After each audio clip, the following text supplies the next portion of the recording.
शिव गुरु के चरणों में प्रणाम, मैया भवानी के चरणों में प्रणाम, स्वर्गीय हरिंद्रानंद भैया के चरणों में प्रणाम, स्वर्गीय शक्ति स्वरूपा नीलम दीदी के चरणों में प्रणाम, सारे गुरु भाई गुरु दीदी के चरणों में प्रणाम। हमारा प्रणाम स्वीकार हो, हे महादेव हमारा प्रणाम स्वीकार हो।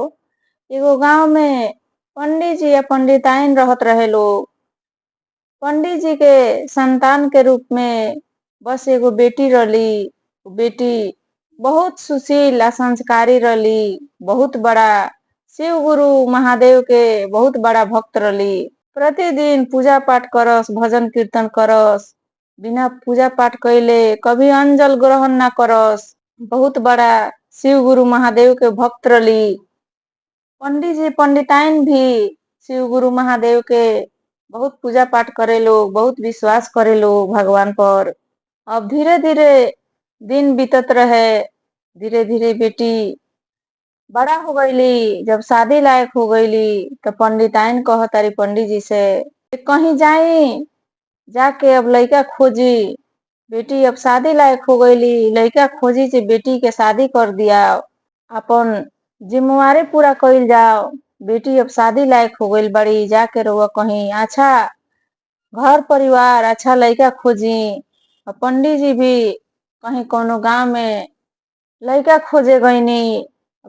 दिन भर पंडित जी घूमनी, दिन भर तलाश कैनी, बहुत जगह गईनी, लेकिन पंडित जी के कहीं भी लड़का मन लायक ना मिलल। मन जुगुत कहीं लड़का परिवार ना मिलल, घर दुआर ना मिलल। और पंडित जी थाक हार के अपना घरे जात रहनी। रास्ता में बहुत पंडित जी के थकान भइल, घाम लागल।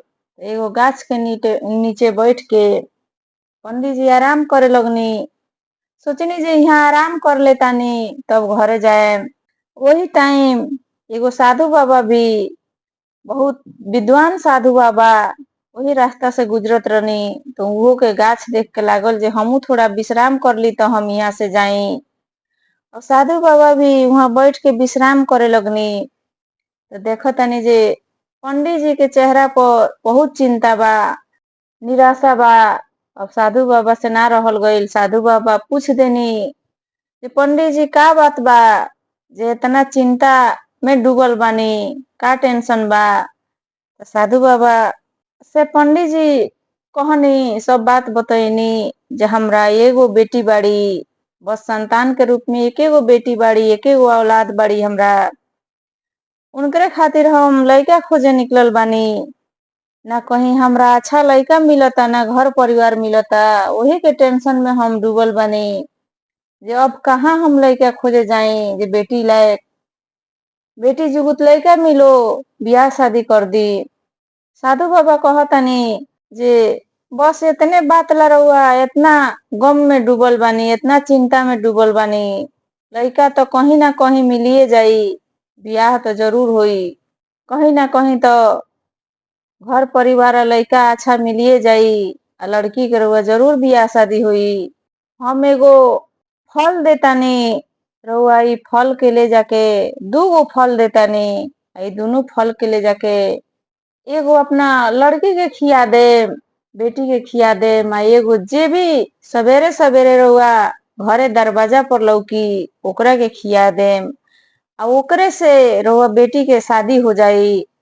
अगर ई शर्त रहुआ मंजूर बा तो बोली हम ई फल देतानी, रहुआ लेके जाई या खिया दी, रहुआ बेटी के बियाह हो जाई।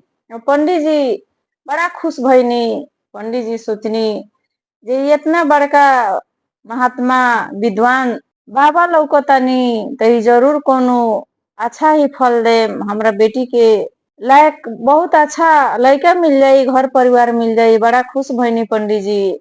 महात्मा जी के शर्त मान के वचन दे देनी जे हाँ हम वही लड़का से शादी करे जे सवेरे सवेरे हमरा दरवाजा पर आई। और कह के महात्मा जी अपना झोरी में से दूगो फल निकलनी, बहुत सुंदर सुंदर दूगो कोनो दिव्य फल निकलनी और फल दे देनी पंडित जी के। पंडित जी वहां से लेके अपना घरे चल गईनी। बहुत खुशी भइल, घरे गईनी। पंडित जी गईनी तो एगो अपना बेटी के उ फल दे देनी खाए के जे बेटी है तू खा लो। बेटी खा लेली फल। अब रात भइल, पंडित जी खाना उना खैनी पियनी, बहुत आराम से सुकून से पंडित जी सुतनी। जब बिहान भइल तो पंडित जी उठनी, आंख मिचते घर में से निकलनी, वो फल हाथ में ले ले जे आज बड़ा खुशी के दिन बा, आज हमरा बेटी लायक लड़का मिल जाई, दूल्हा मिल जाई है, हमनी के शादी कर देम सन, निश्चिंत हो जाएम सन दोनों प्राणी। अब कह के सोच के पंडित जी घर में से निकल तानी, बाहर जब जा तानी तो देखो तानी जे एगो बहुत बड़ा बाग, वहाँ बहुत विशाल बाग, वहाँ पंडित जी के दरवाजा पर बैठल बारन। अब तो पंडित जी देख के उ बाघ के साथ डरा गईनी, डरा के पंडित जी चिल्लाए लगनी। जब पंडित जी चिल्लाए लगनी तो पंडिताई ना पंडित जी के बेटी सुन लख लोग, तो घर में से दौड़ल निकल के बाहर गए लोग। बाहर जब गए लोग तो देखता लोग तो बहुत विशाल बहुत बड़ा बाघ बैठल बारन। उ लोग भी डरा गई, उ लोग भी बहुत टेंशन में हो गई, बहुत चिंता होखे लागल, ई बाघ भाला हमनी के दरवाजा पर कैसे आइल बारन। तो पंडित जी पंडिताइन से अपना बेटी से सारा बात बतैनी महात्मा जी के, जे महात्मा जी बहुत छल कैनी हमरा साथे, पता ना कौना पाप के सजाए देनी है हमरा के, जे हमरा एगो एकलौती बेटी के हई बाघ से हम कैसे शादी करे। हम वचन तो दे देले बानी, लेकिन हम शादी नहीं कर सकत। अभी सारा बात सुन के अभी पंडिताइन बोलही के बाड़ी, तले पंडित जी के बेटी कहतारी कोनो बात नहीं के पिताजी, जब रउआ वचन दे देले बानी तो शिव गुरु महादेव के इहे कृपा बा, इहे इच्छा बा, तो हम इनकरे से शादी करे। हमरा और वचन नहीं भंग होके दे सकत, नहीं तोड़े सकत। हमरा और वचन कैसे व्यर्थ जाए दे, रउआ वचन हार के आइल बानी, हम यही बाघ से शादी करे। अब जौन हमरा नसीब में जौन किस्मत में बा हम उहे स्वीकार करतानी, रउआ यही बाघ से हमर शादी करा दी, यह शिव गुरु महादेव के कृपा बा, इच्छा बा। हम शिव गुरु महादेव के हम इच्छा के स्वीकार करतानी। बहुत बेटी समझैली बुझैली, पंडित जी पंडिताइन ना माने लोग शादी खातिर, कहे लोग जे ना कुछ भी हो जाई, हमनी एगो बाघ से अपना बेटी के शादी नहीं खिसन कर सकत। लेकिन बेटी के बहुत समझैला बुझैला पर बेटी बहुत संस्कारी रही, बहुत सतवादी रही।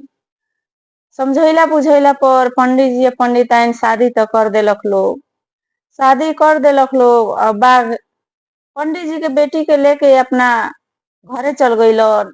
घरे चल गईलन, वो दिन से पंडित जी पंडिताइन बहुत टेंशन में रहे लागल लोग, बहुत चिंता में रहे लागल लोग, जे पता ना जे उ बाघ हमरा बेटी के जिंदा भी छोड़ले बाड़न कि ना, कि खा गईलन कि का कईलन, कोनो खोज खबर नहीं खे। अब पंडिताइन एक दिन कहतारी पंडित जी से जे जाई ना कहीं से खोज खबर पता लगा के एक बेर देखी जे बेटी जिंदा भी बाड़ी कि उ बाघ खा गईलन बेटी के।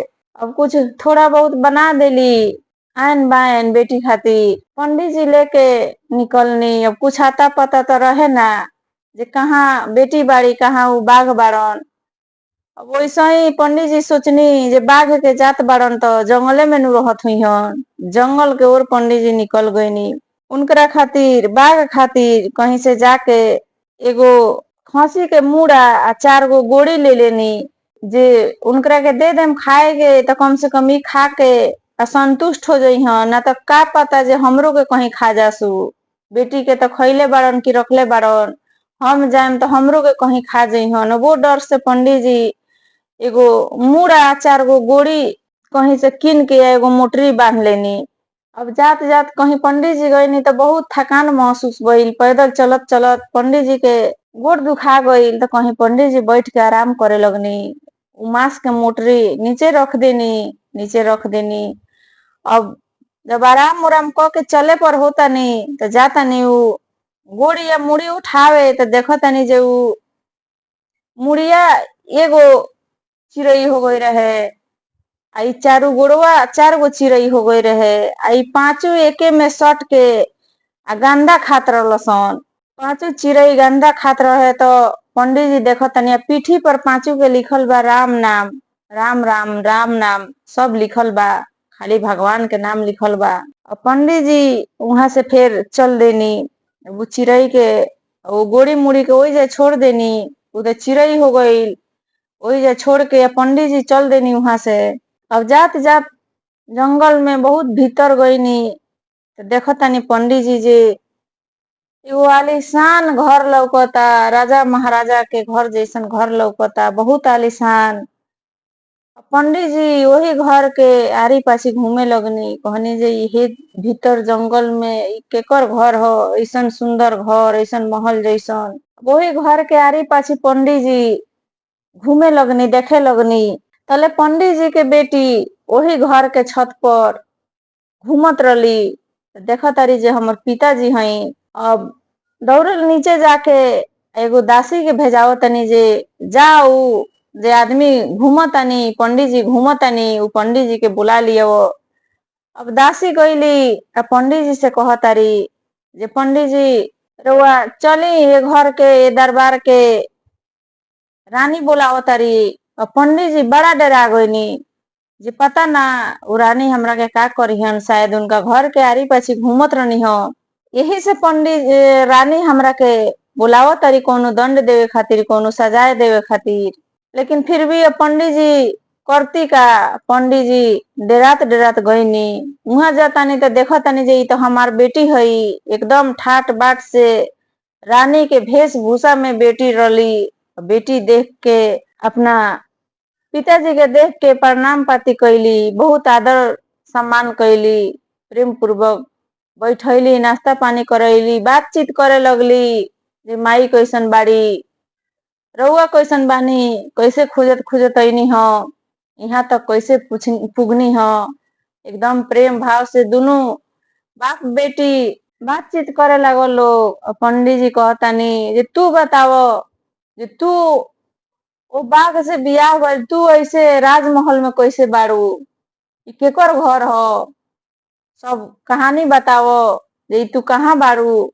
पंडित जी के बेटी कहतारी पिताजी केहू के घर ना हो, उहे बाघ के घर हो, जौन बाघ से रउआ हमर शादी कईनी वही बाघ के घर हो। कोनो बाघ ना रहलन, उ बाघ के एगो लिवास में शिव गुरु महादेव राउर परीक्षा लेवे खातिर भेजले रहनी, हमर परीक्षा लेवे खातिर भेजले रहनी। उ तो एगो बहुत बड़ा राजा हई, बाघ के भेष में वहां गई रहनी हमनी के परीक्षा लेवे। और पंडित जी बड़ा खुश भईनी, एकदम खुशी से गदगद हो गईनी जे बहुत भाग बा हमरा बेटी के, जे एगो राजा से शादी भइल हमरा बेटी के, बहुत खुशहाल बाड़ी हमर बेटी। कोई भी अपना बाल बच्चा के खुशहाल देख के बहुत खुश होला। पंडित जी एकदम वहां जाके पूग के बेटी के सब खुशहाली देख के एकदम गदगद हो गईनी, बहुत खुश भईनी। तो वहां से कहनी जे बेटी अब हम घरे जाए, ना तो तोहर माई सोचत हुईन जे पता ना उ बाघ पंडियो जी के खा गईलन की का। बेटी कहली जे पिताजी कुछ दिन और रही, 2-4 दिन रही, 10 दिन रही तब जाई। लेकिन पंडित जी कहनी जे ना बेटी घरे तोहर माई सोचत हुईन जे पंडित जी का हो गईनी। अब वहां से बेटी से दामाद से विदा लेके पंडित जी घरे गईनी, घरे जाके बेटी के सब खुशहाली सुनैनी। पंडिताइनो बड़ा खुश भइली बेटी के खुशहाल जीवन सुन के। पंडित जी सारा बात पंडिताइन से बता देनी जे शिव गुरु महादेव हमनी के परीक्षा लेवे खातिर वो बाघ के भेष में राजा के भेजले रहनी, कोनो बाघ ना हुवन, हमनी के बेटी बहुत खुश बाड़ी। वो दिन से पंडियो जी या पंडिताइनो एकदम खुशी खुशी अपन जीवन बितावे लागल लोग।